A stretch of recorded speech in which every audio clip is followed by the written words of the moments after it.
Boker Tov Mevorach, mes chers amis. Et dans le Daf Yomi d'aujourd'hui, dans le traité de Berachot Daf Hei, il est marqué en bas quelque chose de très sympathique. Il est marqué Shloshat Varim Niknim Beisurim. Trois choses sont acquises avec des épreuves. Torah, l'étude de la Torah, ou en tout cas la connaissance ou la sagesse de la Torah.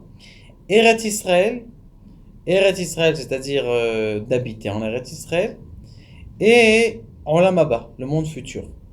Ces trois choses-là, eh bien, on ne peut les acquérir uniquement qu'avec des Issourim. La page de Gemara, elle parle là-bas que toutes les Issourim, les différents Issourim, les différentes épreuves qu'un homme il peut survenir dans sa vie. Et donc là, la Gemara, elle nous dit quelque chose de très intéressant et elle colle ces trois inyanim en même chose. La Torah, c'est-à-dire l'étude de la Torah ou en tout cas la perception de la Torah qui s'acquiert avec des épreuves, et venir en Eretz Israël et comment on appelle ça, et le Olam Haba. La question c'est pourquoi. Comment ça se fait? La question c'est pourquoi. Comment ça se fait que pour pouvoir acquérir Eretz Israël, on est obligé de galérer?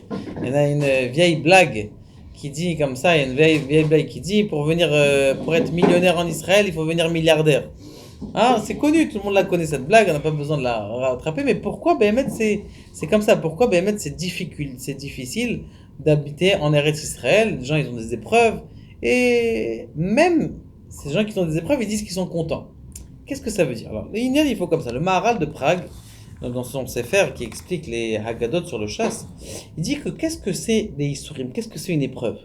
Une épreuve, c'est elle qui donne la priorité à l'intériorité plus qu'à l'extériorité. Dans le corps, il y a deux choses. Il y a ton intériorité, ta pnimiyut, ta kedusha, ta sainteté et ta pureté. Et il y a ton corps qui est aussi saint, on ne dit pas que c'est pas saint, mais c'est aussi quelque chose qui est matériel. Maintenant, la majorité des gens, ils essayent que leur matérialité, elle soit à l'aise, elle soit contente, elle soit heureuse.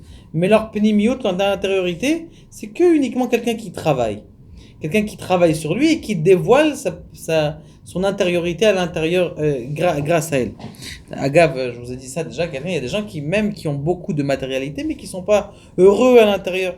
Ils ne sont pas à l'intérieur. Voilà encore quelqu'un est devenu dernièrement et il a dit voilà je gagne énormément d'argent par jour mais je ne me sens pas plein. Je profite même pas pour moi, c'est pour mes enfants. Mais toi profite. Je dis, non, je profite pas. Je profite pas, comment ça se fait? Pourquoi? Parce que le profit de la vie, c'est quelque chose d'intérieur. Le bonheur, c'est quelque chose qui est à l'intérieur. C'est pas quelque chose qui est. Tu peux pas profiter. D'ailleurs, il dit, le Rav Zamir connaît quelque chose d'extraordinaire. Si tu veux acheter quelque chose de nouveau, n'achète pas tout en même temps. Tu veux acheter quelque chose de bien, n'achète pas tout en même temps. Pourquoi? Parce que le cerveau, il a un degré de plaisir qui a une fin. Il a un degré de plaisir qui a une fin. Ça veut dire que tu vas être content de ça, content de ça. Tu peux pas. Quand est-ce que quelqu'un il est content? C'est de ce qu'il a. Et qui dit à Kadosh Baruch Hu merci. Maintenant, les Issourim, qu'est-ce qu'ils font? Ils sont memarek et tagouf. C'est-à-dire qu'ils rabaissent l'importance que j'ai sur mon corps. Quand je rabaisse l'importance que j'ai sur mon corps, eh bien, développe la neshama qui est la neshama qui est en moi. Comme je développe, donc, qu'est-ce qui va arriver? Il va arriver que mon intériorité, elle a plus d'importance. Maintenant, en Eretz Israël, les gens vous disent, c'est vrai qu'on a moins d'argent, mais on a une qualité de vie journalière qui est mieux. Déjà même pour le soleil que vous voyez derrière, déjà c'est déjà ça. Tous les Français, c'est la rama, en ce moment c'est l'hiver, catastrophe. Mais en Eretz Israël, même s'il pleuvoir une journée, à la fin de la journée, tu as un beau petit rayon de soleil qui... Bon, c'est déjà pas mal. Mais il y a autre chose, c'est que la terre d'Eretz Israël, c'est une terre qui est spirituelle. Tu ne viens pas ici pour être matériel. Tu viens pour être une terre spirituelle. Or, la spiritualité, ça se développe quand quelqu'un il a développé sa spiritualité à l'intérieur de lui. Donc, si tu veux acquérir la terre d'Eretz Israël qui est spirituelle, tu te dois aussi d'être spirituel. Pour te rendre spirituel, tu as besoin de passer par un sorte de sas qui est ce qu'on appelle les épreuves. Ou la personne qui, comme la Gemara le dit, si quelqu'un il veut s'enlever ses épreuves, si quelqu'un il voit que ses épreuves elles arrivent, donne-toi tes épreuves. Comment tu te donnes? Tu travailles dans la Torah, tu vas te casser la tête dans la Torah, tu transformes tes épreuves matérielles, tu vas les épreuves. De toute façon, tu as besoin de monter. La même chose pour le Olam Haba. Le Olam Haba, c'est un monde qui est spirituel et éternel.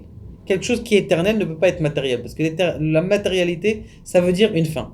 Quelque chose qui est matériel, on sait très bien. Hein, ils faisaient comme les tickets à l'époque de SNCF, c'est des tickets biodégradables. On sait très bien que chaque matière c'est biodégradable, ça se transforme, ça va pas rester. Le spirituel, quelqu'un qui a fait une mitzvah, il la garde, les olmé olamim, il la garde pour lui. Donc le olamaba, il a besoin aussi de isurim, d'épreuves. Encore une fois, tu peux choisir tes épreuves.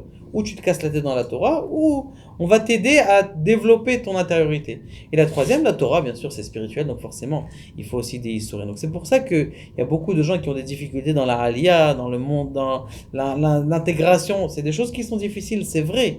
Mais si on comprend que c'est pour arriver à une autre dimension dans mon âme, alors je peux vivre ces épreuves avec beaucoup plus de facilité parce que je sais que c'est une terre spirituelle que je vais avoir, pas quelque chose qui est matériel. Que Kadosh Baruch Hu, on a comprendre à ces choses-là et à faire vivre toutes nos mitzvot avec compréhension et avec joie. Baruch Adonai, Le'olam Amen.